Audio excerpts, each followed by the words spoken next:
มาเด้อพี่น้องมากินนั่นแจ่วม่วงน้ำข่อยไปมาเด้อบุกคนมาเดินหน้าคุณใส่มะพริกซอยแล้วก็ข้าวขั่วมะพริกขั่วผักบัวซอยใส่กินแจ่วม่วงมีแต่ของแพงๆเด้อพี่น้องคู่มือนี่นะเบิ้งอุ้ยมีแต่ของแพงๆม่วงนี่นะหน่วย25 เส้นเด้อพี่น้องอืมม่วงนี่นั่นเข้าหันสอบ1 อัน56 ดอน9957ซะต่อสอบ150 พาวข้าว2 กิโลข้าวเหนียวยังกระแพงหมดเลยเด้อพี่น้องเด้อต่อไปนี่มันเสี่ยงได้ไปหาเก็บพักเก็บหมี่กินเลยได้ต่างประเทศเขาแพงหมดกูอย่างแหละม่วง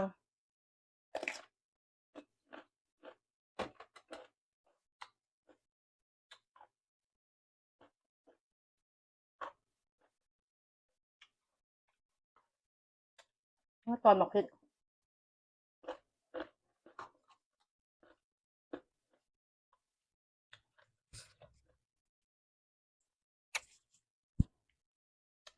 จานไม่บ่เปิดไปยังเหรอไม่บ่เปิดมันช่วยยินเหรอ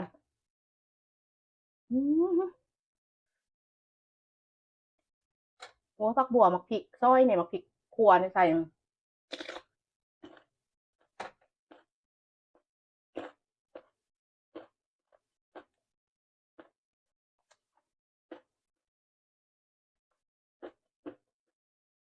แล้วมันก็หูคนเด้อ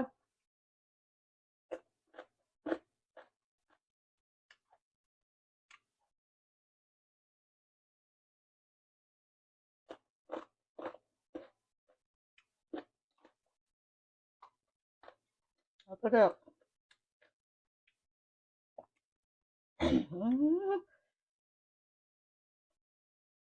มักพริกเด้อพี่น้องมักพริกซอยเนี่ย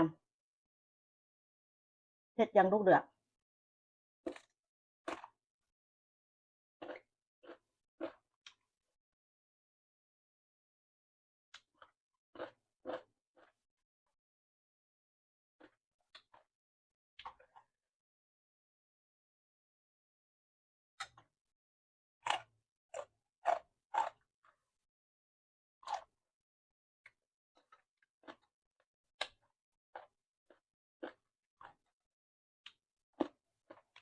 ก็เลือกนะ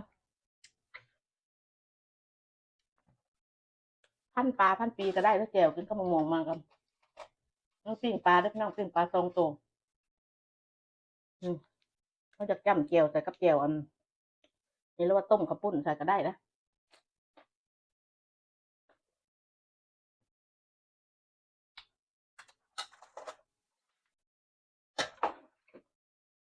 เอากระ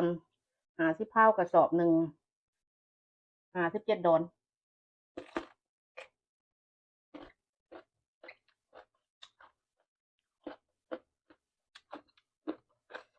ว่าแล้วว่าอีก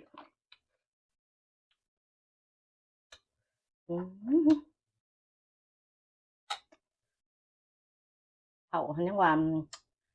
ต้องได้ซื้อกิน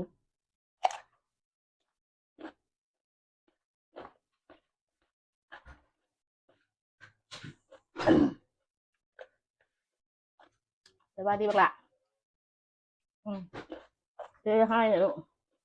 ถามมาเจอโรงเรียนเจ๊ให้เทสกินมังม่วงกลับไปโรงเรียนเต้เศร้าๆปลาใส่ก่อนเด้อพี่น้องไปกันไปกี่ข้างต้มข้าวปุ้น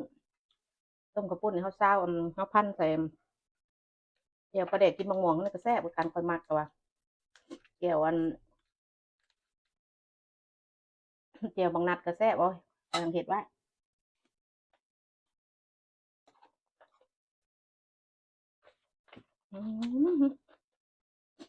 แซ่บพี่น้องเอ้ยมังม่วงเด้อ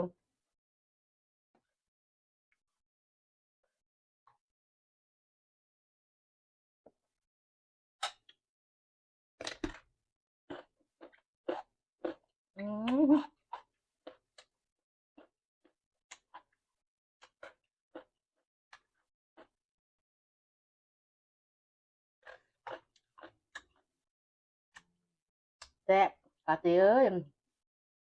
กินมะม่วง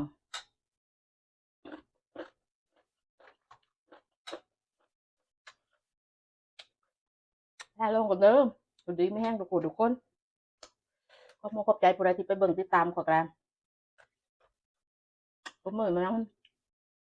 ยังมันกระแพง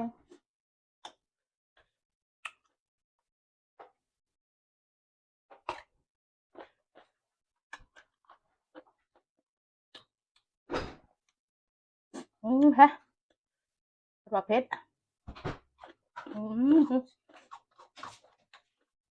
ลาลงกันแล้วพี่น้องอยู่ดีไม่แห้งคน